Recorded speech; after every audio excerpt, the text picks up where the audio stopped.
Hey, what's up everybody? Dave here with another new comic book day haul and recommendations video for all of you. And this is coming out a lot later than I was hoping for, but unfortunately I wasn't feeling too well at the end of last week, and then I had work this weekend. So it's been a long weekend and just didn't have any time for making any content. My allergies are killing me right now, so sorry if I'm sniffling a lot and clearing my throat. But before we get into the comics, we're going to do the customary shout out. And this week's shout out is going to be for a non-comic book related channel, but a great channel nonetheless. And that's Super Mario Galaxy Bro. He's a big time supporter of this channel and seems like a nice, cool dude. His videos are very chill and relaxing. It's like ASMR videos. You just put it on, just listen to it in the background and just relax. So he does gaming videos, and they feature chess gameplay, as well as gameplay from other games such as Hollow Knight, Donkey Kong Country Returns, and Binding of Isaac Repentance. His videos also each feature a random fun fact. And at the time of this recording, he's just over 300 subscribers at 303. So let's please give him a bump. He very much deserves it. A lot of great content. So I know there's plenty of people in the community that are gamers as well. So please, if you haven't checked out his content, the link will be in the description box below. Check it out. You're not going to be disappointed. Hi everyone, so let me show you which books I picked up. I'm going to start off with the books that came out on June 7th. There was only 2 series on my pull list, so that's why I didn't pick them up that week. But I did get a couple of different variants for the one book. So the first one is going to be Phantom Road, issue number 4 from Image Comics, and this is going to be the cover A. And then the one with all the different variants, we got Teenage Mutant Ninja Turtles versus Street Fighter, issue number 1 from IDW, and that's the cover A. And we got a really cool cover B here, Leonardo versus Ryu. And then we got the cover C. And then we got some retailer incentive ones. This is the 1 in 25 retailer incentive, pretty cool.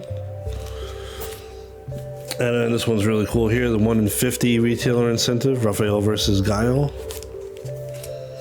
And now to the books that came out this past week on the 14th. We got Something is Killing the Children, Pen and Ink, issue number 1. And this one basically is the first issue in black and white. It's got an introduction by James Tynion, and it's got notes on every page by the artist. And this is going to be the cover B. It's actually a glow-in-the-dark variant. And then we got Something Epic, issue number 2 from Image Comics, and this is going to be the cover A. And we got a really cool cover B here, nice Back to the Future homage with him reading Action Comics here. And then we got the cover C, nice little G.I. Joe action figure packaging homage. And then we got the cover D. And then we got Gunslinger Spawn, issue number 21 from Image Comics, cover A. Second Coming Trinity, issue number 3 from Ahoy Comics. And last we got a trade paperback, Something is Killing the Children, volume 6, and this has issues 26 through 30. Alright everyone, so we've got a top 3 this week, and here's my top 3 recommendations, starting off with Phantom Road, issue number 4. Let's jump in and check out some of the artwork.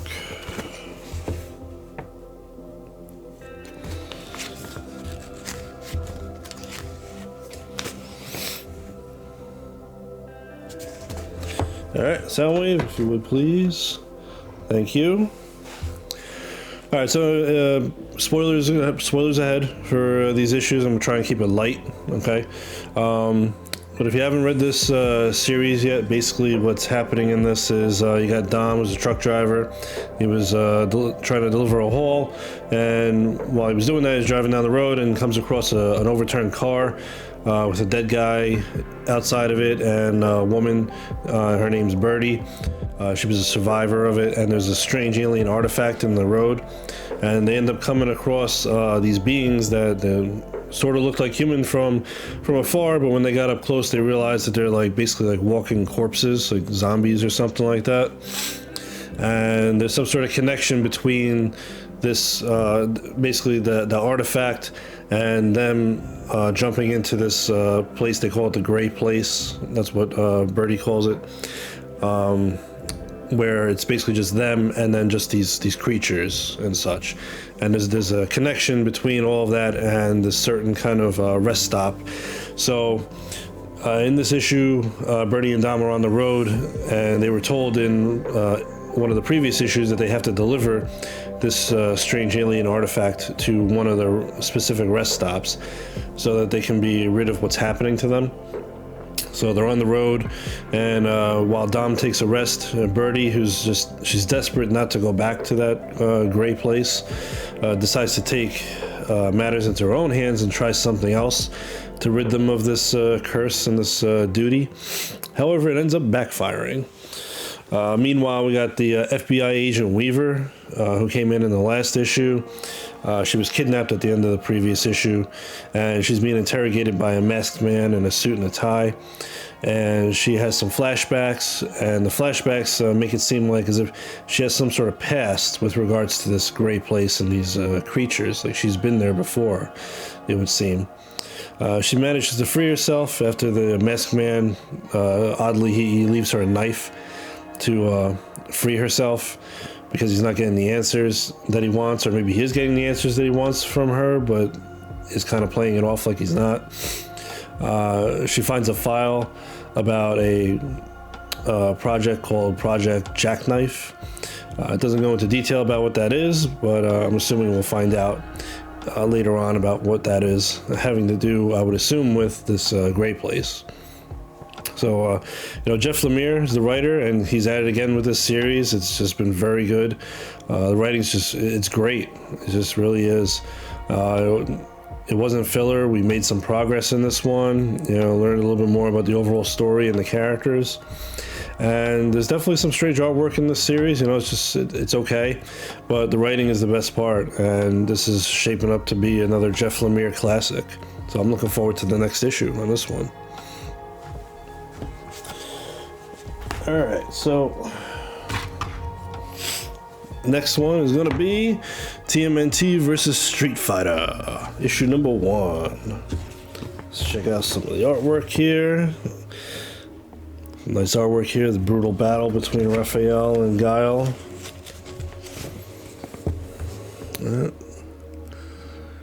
Alright, Soundwave, thank you.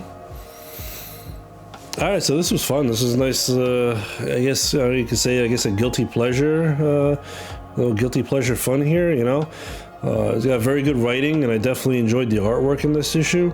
It had a very nice pace, and I love how it just starts out with action, boom, just you're getting right into the big battle with Raphael and Guile. There were 2 real fights in this issue.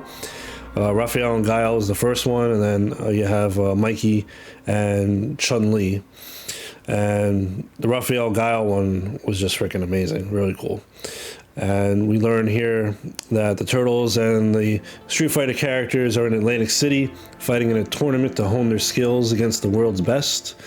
And then we get a little bit of insight into, something bad going on, as you have several people here who are reporting to the Turtles some missing persons. And then we also get some pages here, glimpses of M. Bison, who is apparently partnered with Baxter Stockman for some project. We don't get to know what the project is exactly, but there's little hints about what it might be. And Bison has Raphael on his radar, but Stockman, who's, well versed in battling the Turtles and such, is insisting on not using any of the Turtles, especially Raphael, because of his feisty attitude. And then we get an appearance from the 5th Turtle, Jenica. And on the Street Fighter side, we also have Ryu and Ken in this issue. So it was a very good issue. It gave me just enough info, like why the Turtles and the Street Fighter characters are in the same place, and showing that some classic villains have something planned. It sounds like they're probably the ones kidnapping people, trying to use them for some sort of experiment, I'm guessing. I'm a big TMNT fan, and I do like Street Fighter characters and the lore. I'm not very good at the games. I really suck at fighting games, but I do like the characters and the lore. So this is a very interesting crossover, and I'm definitely looking forward to the next issue on this one. Alright, and this third recommendation is my favorite one from the haul, and it's going to be Something Epic, issue number 2. Let's jump in. I'll show you some of the artwork here.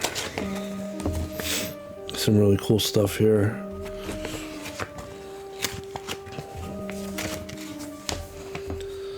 Some real nice emotional stuff right there. Alright, so we've... Alright, so this is going to be a little bit of a longer talk on this one, because I just really like this one. Yeah, this series has just been such a great read. Just superb writing, and I do love this art style, I really do. This issue starts out with a great bit of some narration exposition, talking about imagination and the effect of words and language and a person's visual perception on imagination and creativity. Normally I don't like so much exposition like this, but it was actually very interesting. So it really kept me hooked on it, so I did enjoy it. And in this issue, we're finding out that my suspicions from what happened at the end of the first issue end up being true, unfortunately. And Danny's mother is not doing well. And of course, this just compounds Danny's personal issues. Now his aunt comes into the picture to stay with him and his mom to help out. And we see that the visions Danny sees are getting just increasingly weird and more powerful. And Danny has believed and is shown to believe that he was able to just verbally interact with these beings. But in this issue, we learn that he can actually physically interact with them. And Danny himself discovers this in this issue. We also get another glimpse of this older guy who's just kind of lurking around when Danny sees these beings. And he seems like he wants to go talk to Danny, but it's just not the right time, and he just always hesitates. And I just wonder, if this is like some sort of, if that's his father or some link to his father. I imagine we'll find out very soon. But we also see that these beings are having a bigger impact on the real world. Now, sorry about this, but I'm going to go, I guess I might go off on a little tangent here, but it's just because I really enjoy this series, all right? This is a series I love because of how I felt while reading this issue and how I felt after reading this issue. And that is, it makes me think and try to figure out what's going on. It feels like a Jeff Lemire's classic miniseries called Maze Book. If anybody hasn't read that, definitely check it out. It's a really good one. So I'm thinking that maybe what Danny sees is not really an alternate dimension like I was thinking while reading the first issue, but maybe it's his imagination just running wild because of all the hardships that he's faced, and it's perhaps maybe some sort of like coping mechanism, but also maybe this is something like he has some kind of power. And I say that maybe he has some sort of power that's developing because in this issue there's these two beings, one that's like a manga character and then another one's like a generic superhero character. They get into a big battle outside Danny's place, and during this fight, at the end of it, I should say, when Danny comes to and he's seeing the real world again, his aunt's car was completely totaled. So, I don't know, maybe perhaps instead of these beings actually causing the damage, maybe instead of them causing damage in the real world, what it is maybe is Danny is seeing what his mind wants him to see and not see what he's doing. perhaps maybe he has some sort of like telekinetic power that just like comes out in extreme situations, and that's how his aunt's car got totaled. You know, maybe that's what it is. Maybe he's actually causing all the damage and the harm and things that happen in the real world when these beings are out there, and it seems like they're interacting with the real world. Maybe it's just him.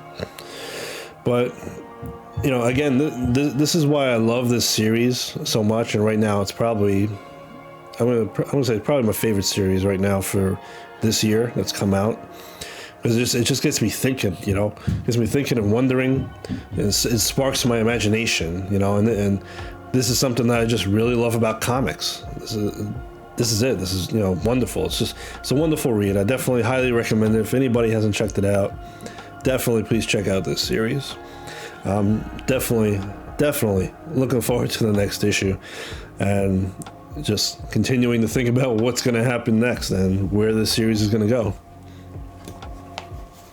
All right, everybody, that's it for this week. I hope you enjoyed the video. If you did, please consider hitting that good old like button and subscribing to the channel. And everybody that's already subscribed to the channel, thank you very much. I really do appreciate how you guys always come by and support all the videos. And I appreciate all your comments, likes, views. Thank you very much. You're too kind. Leave a comment down below if you guys like. And let me know what you think about this haul. Let me know if you have any recommendations. Or just say hi. Always love hearing from everybody, all right? And don't forget, CBC Awards. Check out that website. Nominations are open. I believe it's until August 5th, if I'm not mistaken. So definitely check it out. Drop some nominations for your favorite content creators in the community. All right, so until next time, be safe, be well, and I'll catch you later.